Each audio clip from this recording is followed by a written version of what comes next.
सरांना की सर हे जे कवितेचं परिवर्तन आहे हे कसं झालं, ह्या परिवर्तनामागच्या प्रेरणा काय होत्या हे तर तुम्हाला सांगायचंच आहे, पण सोबत नेमकं या कवितेच्या नदीशी तुमचा संबंध कधी आला, काय झालं असं की तुम्हाला या नदीकाठी यावंसं वाटलं आणि या कवितेच्या नदीमध्ये कायम हसत खेळत भिजत राहावंसं वाटलं. तिथनं सुरुवात करा आणि नंतर तुमच्या परिवर्तनाविषयी पण मांडणी करा. असं होतं, माझ्या घराला शिक्षणाचा, श्रीमंतीचा किंवा वाचनाचा असा कुठल्याही प्रकारचा काही परंपरा नव्हती. पण मी ज्या वेळेला शाळेत शिकत होतो त्यावेळेला रेडिओवरचं गाणं ऐकल्यानंतर किंवा पाठ्यपुस्तकातल्या कविता वगैरे वाचल्यानंतर किंवा आणखी काही वर्तमानपत्रातलं लेखन असेल ते वाचल्यानंतर मला असं वाटायचं की माझ्या आतमध्ये कुणीतरी चालत जात आहे, असा भास मला व्हायचा. आणि मग मी विचार करायचो की नेमकं हे काय असेल, पण ते काय आहे हे काही मला कळत नव्हतं. पण जसं माझं वय वाढत होतं, मी शिकत होतो, 5वीतनं 6वीत, 6वीतनं 7वीत आणि 7वीतनं 8वीत मी ज्या शाळेमध्ये शिकत होतो ती शाळा खूप चांगली शाळा होती. आणि त्या शाळेतले जे काही लायब्ररी होती किंवा जे ग्रंथालय होतं त्या ग्रंथालयातली पुस्तकं विद्यार्थ्यांना किंवा मुलांना घरी वाचायला मिळायची. आणि मग त्यावेळेला माझा वाचनाशी संबंध आला आणि मी खूप पुस्तकं त्यावेळेला वाचायला लागलो. आणि ती शाळा आणखी अशी होती की त्या शाळेमध्ये 9 जानेवारी हा एक त्या शाळेचा वर्धापन दिवस असायचा आणि त्या वर्धापन दिनाच्या निमित्तानं महाराष्ट्रातले मोठमोठे लेखक, कवी, विचारवंत यांना तिथं बोलवलं जातं 3 दिवस आणि एक मोठा महोत्सव त्या ठिकाणी असायचा. तर अशा वेळेला त्यावेळेला काय झालं एकदा की माझ्या शाळेमध्ये 3 कवी आलेले होते. पहिले होते मंगेश पाडगावकर, दुसरे होते नाधू महानोर आणि तिसरे आणखी एक कवी होते वसंत बापट. तर हे 3 कवींच्या कवी संमेलनाचं आयोजन केलेलं होतं आणि त्यांच्या काव्य वाचनाचा कार्यक्रम ठेवलेला होता विद्यार्थ्यांसमोर. तर ज्या वेळेला कार्यक्रम सुरू झाला, संध्याकाळची वेळ होती, साधारण 5:30 किंवा 4 वाजलेले असतील आणि कविता वाचनाला सुरुवात झाली. वसंत बापटांनी त्यांच्या कविता त्यांच्या सादर केल्या त्यांच्या शैलीमध्ये, पळगावकरांनी कविता सादर केल्या आणि नाधो महानोर कविता वाचायला उभे राहिले. परंतु आधीच्या 2 कवींच्या कविता काही मला इतक्या काही भावल्या नाहीत. पण ज्या वेळेला नाधो महानोरांनी कविता वाचायला सुरुवात केली त्यावेळेला असं वाटायला लागलं मला की हे माझंच काहीतरी सांगतायत. कारण मी ज्या कुटुंबात राहत होतो, ज्या परिसरात राहत होतो, ज्या रूढी परंपरा माझ्या आजूबाजूला होत्या त्यातलं सगळं मला तिथं बघायला मिळालं. कष्टकरी शेतकरी समाज जो होता त्या परिसरातला त्याच्यात मी वावरत होतो आणि ते जेव्हा कविता वाचत होते त्यावेळेला असं वाटतं की माझंच वाचतायत. पण त्याच काळामध्ये मी 9वीला साधारणतः त्यावेळेला होतो, 8वी का 9वीला, आणि त्यांची एक कविता अभ्यासाला होती आणि ती कविता मला खूप आवडायची आणि त्यांची ती गाजलेली कविता आहे महानोरांची. तर मला त्यावेळेला काय झालं काय माहिती, माझ्या शरीरात कुठली ताकद आली, मी वहीतला कागद फाडला आणि एक चिठोरं लिहिलं असं, त्यात लिहिलं मी की आमच्या पाठ्यपुस्तकातली कविता सादर करा. तर मी पडत पडत असं व्यासपीठावर गेलो आणि महानोरांच्या हातात दिला कागद. त्यांनी असा हातात कागद घेतला, थोडं असले बाजूला ठेवला, एक कविता सादर केली आणि नंतर मग ते मंचाकडे पाहून म्हणाले, त्या व्यासपीठावरच्या कवींकडे पाहून की मला अशा प्रकारचे त्या मुलाने चिठ्ठी दिली आता तर ती कविता सादर करायची की ते म्हणाले वा सादर करा. आणि मग महानोरांनी ती कविता त्यांच्या शैलीत सादर केली. सगळ्यांना ती कविता माहिती आहे, सगळ्यांना गाजलेली कविता आहे ती. कविता त्यावेळेला अभ्यासक्रमात होती, अभ्यासाला. ती कविता अशी होती की या नभाने या भुईला दान द्यावे आणि या मातीतून चैतन्य गावे. या नभाने या भुईला दान द्यावे आणि या मातीतून चैतन्य गावे. कोणती पुण्य अशी येती फळाला जोंधळ्याला चांदणे लखडून जावे. अत्यंत गाजलेली कविता आणि महानोरांनी ती अशी काही सादर केली, तिचा परिणाम माझ्या मनावर खूप झाला त्यावेळेला.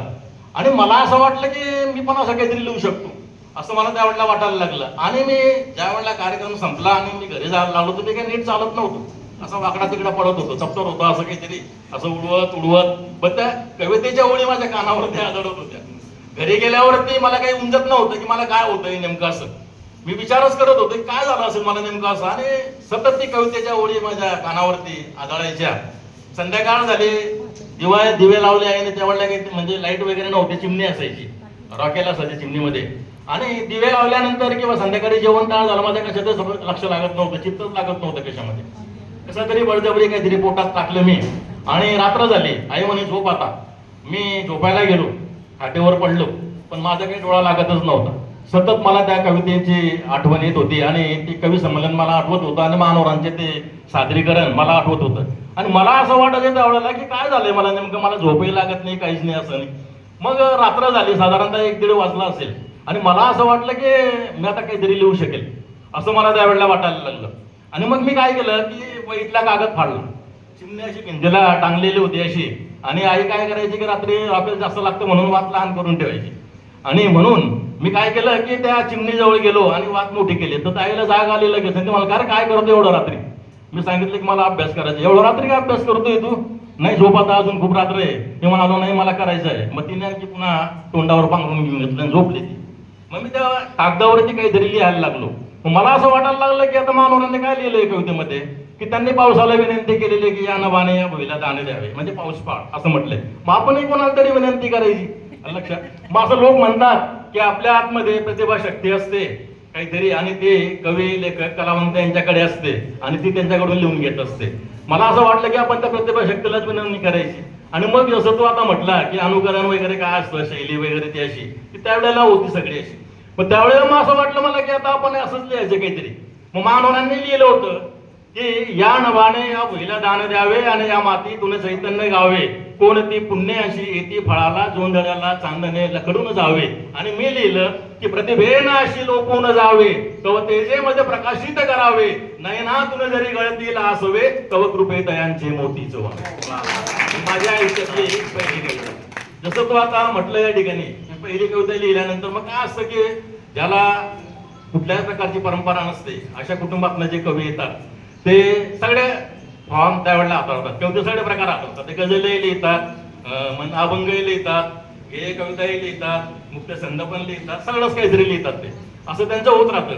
पण ज्या वेळेला त्यातले काही मोजके असे असतात की त्यांना पुढे कळतं की आपण काय लिहिलं पाहिजे आणि कुठल्या फॉर्म मध्ये आपण चांगल्या प्रकारे व्यक्त होऊ शकतो. तर मला काय होतं की मोठमोठ्या कवींना पत्र पाठवायची सवय होती. मी अनेकांना पत्र पाठवायचे आणि त्यावेळेला मी गेय कविता खूप लिहायचो त्यावेळेला. म्हणजे जसं तू आता म्हटलं ना, वेळांच्या घुंगरमाळा नजरेत नशिली धुंदी, सांजेला कातरांमधुनी मरणाचा फिरतो नंद, म्हणजे अशा प्रकारची ती कविता होती. आणि ती ग्रेसचा प्रभाव त्याच्यावरती होता.